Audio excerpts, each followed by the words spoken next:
주안의 만나 11월 30일 목요일 묵상을 함께 나오도록 하겠습니다. 오늘 말씀은 욥기 24장 1절에서 25절까지의 말씀으로요.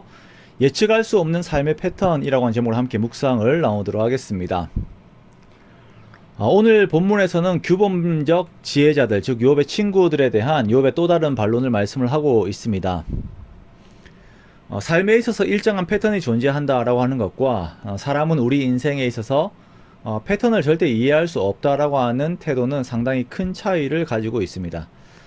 전자의 경우 사람이 인생의 주도권을 쥘 수 있다라고 생각을 하는 것이고, 후자의 경우는 오직 하나님만이 사람의 인생을 주도하실 수 있다라고 인정을 하는 것이죠. 욥기에서 계속 반복이 되는 것이지만 사람의 삶에는 패턴이 아예 없는 것이 아닙니다. 그러나 인간이 그것을 이해할 수 없다라고 하는 것이 중요한 것이에요. 전도서의 말씀을 보면 모든 일은 하나님께서 정하신 때를 따라 그 일들이 이루어진다라고 말씀을 하십니다. 그러나 사람은 그것이 언제 일어날지, 그리고 언제 끝이 날지 도저히 알 수가 없어요. 전도서 7장 14절에 보면 하나님께서 우리들에게 형통한 날들과 공고한 날들을 계속 병행해서 주십니다. 그러나 사람이 그의 장래의 일을 능히 헤아려 알지 못하게 하셨다라고 말씀을 하십니다. 자, 우리는 모든 것에서 이것을 인정하는 것입니다. 요즘 자기개발서 혹은 유튜브와 같은 곳에서 성공하는 법들에 대해서 이제 말하는 것들이 많이 있습니다. 그것이 완전히 틀렸다라고 말을 할 수 없습니다만, 그럼에도 불구하고 우리가 인정해야 하는 것은 모든 사람들은 항상 한계 상황들 앞에 서 있다라는 것이에요. 내가 도저히 할 수 없는 상황들이 항상 있다라는 것입니다. 하나님께서만 우리의 삶을 아시기에 우리는 하나님을 의지할 수밖에 없어요. 욥은 이 세상에서의 악하고 불의한 삶의 패턴들, 그 현실들에 대해 열거합니다. 욥이 이 세상을 가만히 보니까 욥만 고난을 당하고 있는 것이 아니라 연약한 자들의 고난들이 있더라라는 것이에요. 2절에서부터 또 나열이 되죠. 땅과 양들을 빼앗기는 자들, 자, 이들을 보니까 고아와 과부들이에요. 정말 이 세상에서 없는 자들입니다. 이들이 빈들에서 먹을 것을 겨우 구하는 삶을 살아요. 밭에서 남의 꼴을 베고 잘 사는 악인이 남겨둔 포도를 따먹으면서 살아요. 옷이 없고 추운데 잘 곳이 없어서 바위를 안고 잡니다. 그런데 악한 자들은 고아를 어머니의 품에서 빼앗고 가난한 자의 옷을 볼모로 잡아요.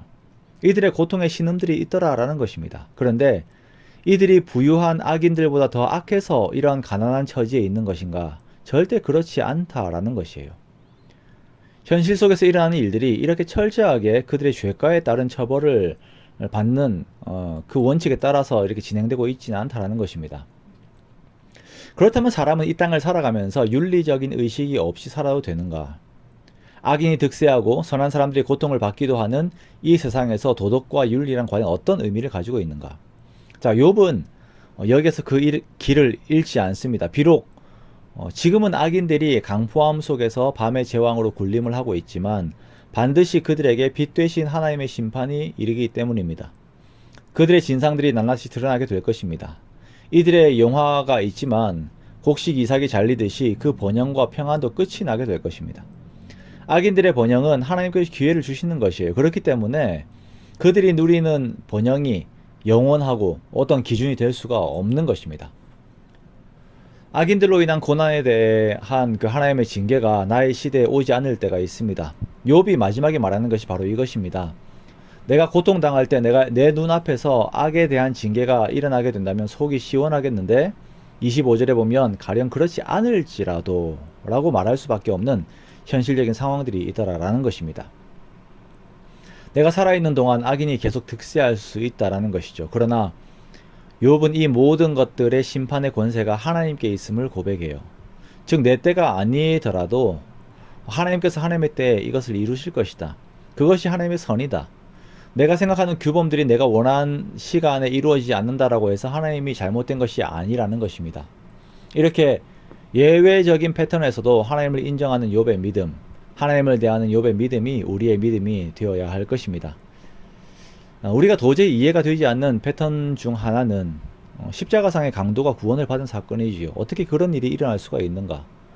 자신이 무죄하다고 주장하는 사람들은 그 강도에게 행한 사랑에 대해서 여러 가지 내용으로 입을 댈 수 있겠지만, 만약 강도의 입장에 처한 사람이라면 그 사랑 앞에서 그것이 틀렸다라고 또한 말을 못할 것입니다. 사람의 생각은 절대 하나님의 지혜를 앞설 수 없습니다. 그러므로 우리가 삶의 모든 것을 인정하되 하나님께서 선으로 이끄심을 우리가 인정해야 합니다. 그렇게 우리가 하나님의 주권을 인정하면서 그 억울함의 자리, 고통의 자리에서도 거룩을 지키고 감사를 지켜야 할 것입니다. 그렇게 내가 이해하지 못해도 하나님을 믿는 믿음 안에서 오히려 찬양하는 저와 여러분의 복된 삶이 되시기를 주님의 이름으로 축원합니다.